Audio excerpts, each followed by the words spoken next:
여러분 안녕하세요. 장성훈 전도사입니다. 오늘 함께 보실 말씀은 창세기 45장 1절부터 8절까지 말씀입니다. 요셉이 시종하는 자들 앞에서 그 정을 억제하지 못하여 소리질러 모든 사람을 자기에게서 물러가라 하고 그 형제들에게 자기를 알리니 그때 그와 함께한 다른 사람이 없었더라. 요셉이 큰 소리로 우니 애굽 사람에게 들리며 바로의 궁중에 들리더라. 요셉이 그 형들에게 이르되 나는 요셉이라 내 아버지께서 아직 살아 계시니이까. 형들이 그 앞에서 놀라 대답하지 못하더라.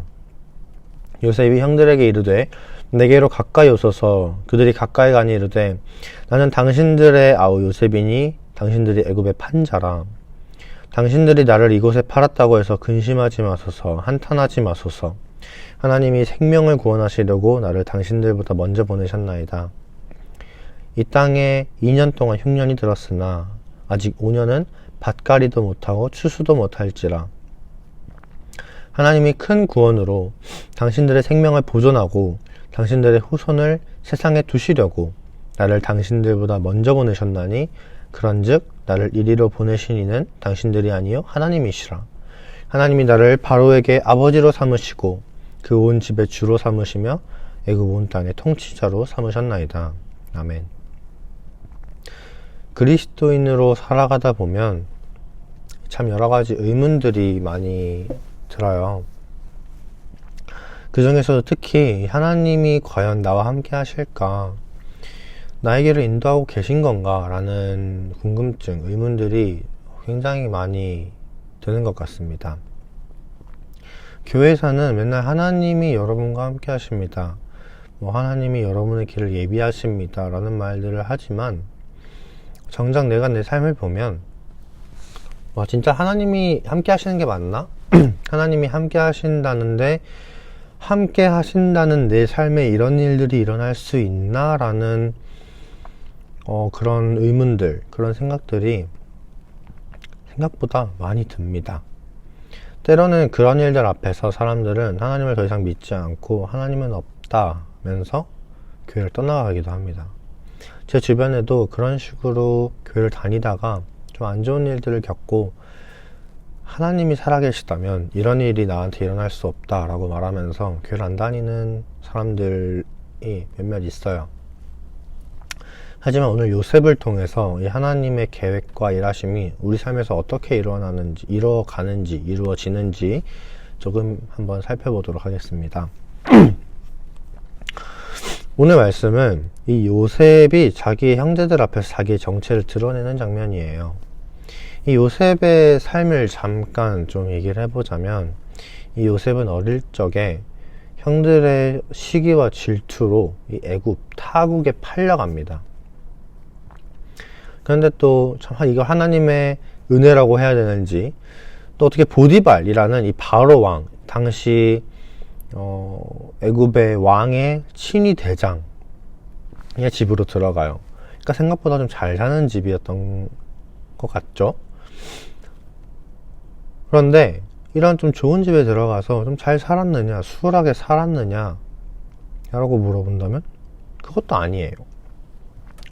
이 보디발의 아내 때문에 자기가 하지도 않은 짓을 억울하게 누명을 써가지고 감옥에 갇힙니다. 이 보디발의 아내가 요셉을 유혹했는데 이 요셉은 이제 그 거절을 하죠. 근데 나중에 그 보디발의 아내가 말하길 요셉이 나를 어떻게 하려고 했다 라고 말을 해가지고 요셉은 하지도 않은 짓을 가지고 억울하게 누명 써서 감옥에 갇혀요. 감옥에 갇혀서는 이전에 왕의 떡과 술을 관리하던 이 관원장들을 만납니다. 그런데 이 두 사람이 같이 꿈을 꿔요. 이 꿈을 꿨는데 이게 좀 표정이 좀 안 좋은 거예요. 요즘에는 사실 그냥 자다가 꿈 꾸면 그냥 뭐 꿈인가 보다 그러면서 넘기고 말잖아요. 사실 기억도 안 나죠. 일어나면은 무슨 꿈을 꿨는지. 근데 이 당시에는 이 꿈이 좀 특별한 의미를 가지고 있다라고 생각을 해왔어요. 그래서 이 자기가 꾼 꿈을 해석함으로써 앞으로 일어날 일들을 예견하기도 하고 미래를 점치기도 하고 뭐 그랬거든요. 근데 이게 이 두 관원장이 꿈을 꿨는데 표정이 너무 안 좋으니까 이 요셉이 물어봅니다. 근데 자기들이, 그래서 이 관원장들이 말하기를 자기들이 꿈을 꿨는데 이게 대체 무슨 내용인지 무슨 뜻인지를 모르겠다는 거예요. 그래서 이 말을 듣고 요셉이 꿈을 해몽을 해주거든요. 근데 그 내용인 즉슨 간단하게 얘기하면 이 바로왕의 술을 관리하던 술 맡은 관원장은 조만간 풀려나게 돼서 감옥에서 풀려나서 다시 복직할 거다라는 내용이었고요. 이 떡을 관리하던 관원장은 그냥 감옥에서 죽게 될 거다라는 내용이었어요. 실제로 이 술 맡은 관원장은 실제로 풀려납니다. 풀려나는데 이 요셉이 이 관원장한테 부탁을 하나 해요. 풀려나면 내 이 억울한 사정을 바로 왕한테 좀 잘 말해줘서 나도 좀 같이 꺼내달라 얘기를 합니다. 근데 문제는 이 관원장이 이 요셉을 까먹은 거예요. 그래서 요셉이 억울하게, 이것도 더 억울하게 2년 동안 옥살이를 더 합니다. 그래서 이제 그러다가 뭐 시간이 좀 지났죠. 2년 동안 지냈는데 이번에는 이 바로 왕, 이 이집트 애굽의 바로 왕이 이번에 꿈을 꾼 거예요. 근데 이게 또 해석이 안 되는 거예요. 그래서 이 바로 왕이 막 고민을 하던 중에 이 술 맡은 관원장이 그제서야 요셉을 떠올립니다. 그래서 바로 왕한테 상황을 좀 충분히 설명을 했겠죠. 내가 옛날에 감옥에 갔었을 때 이 요셉이라는 사람을 만났는데 해몽하는 능력이 뭐 탁월하더라, 뭐 그런 얘기를 했을 거 아닙니까? 그래서 바로 왕이 이제 요셉을 불러서 자기의 꿈을 해몽을 해보라고 시킵니다. 그래서 요셉은 또 꿈을 해몽을 해줘요. 근데 그 해몽을 한 내용이 7년 동안은 풍년이고, 앞으로 7년 동안은 풍년이고, 그 이후 7년 동안은 흉년일 거다라는 말을 합니다. 그런 내용이 꿈이었던 거예요. 그래서 이 7년, 풍년 동안은 잘 대비를 해놔서 그 이후 7년 동안 겪게 될 이 흉년을 우리가 잘 대비를 해놔야 한다라는 말을 합니다. 바로 왕이 그 말에 감동을 받아서 이 요셉을 애굽의 총리 자리에 앉혀버립니다. 여러분, 지금까지 요셉의 삶을 볼 때 과연 이게 하나님이 함께 하신 삶이라고 여러분은 생각이 드십니까? 가족들한테, 형제들한테 미움받고 미움받아서 타국에 팔려가서 뭐 거기서 끝나는 것도 아니죠. 또 억울하게 누명 써가지고 옥살이하고, 또 생각보다 금방 풀릴 수 있었던 일을 또 억울하게 2년 동안 더 옥살이합니다. 여러분, 이게 진짜 하나님이 함께하는 삶입니까? 저는 지금 전도사로 있긴 하지만 요셉의 이 삶만 딱 놓고 보자면 전 전혀 하나님이 함께한 삶이라고 전 생각이 들지 않습니다. 이게 무슨 하나님이 함께하는 삶입니까? 억울하게 팔려가고, 그냥 팔려간 게 뭐 그냥 근처 어디 뭐 이웃집에 팔려간 것도 아니고 아예 타국에 팔려가요. 문화도 말도 아무것도 나랑 맞지 않는 그 타국에 지금 종으로 팔려갔는데 거기서 뭐 억울하게 옥살이해요. 이게 무슨 하나님이 함께하는 삶입니까? 자, 그런데 뭐 어쨌거나 요셉이 총리가 됐어요. 애굽의 2인자가 됐단 말이죠. 그리고 바로왕의 꿈처럼 애굽의 흉년이 찾아옵니다. 그 주변 모든 지역에 기근이 찾아와요. 그런데 애굽은 풍년일 동안 요셉의 말대로 잘 대비해놨으니까 먹을 게 좀 있을 거 아니에요. 그래서 주변 지역에서 이 애굽에 이 먹을 것 좀 구하러 이제 찾아옵니다. 요셉의 형제들도 딱 그랬던 거예요. 그래서 이 형제들이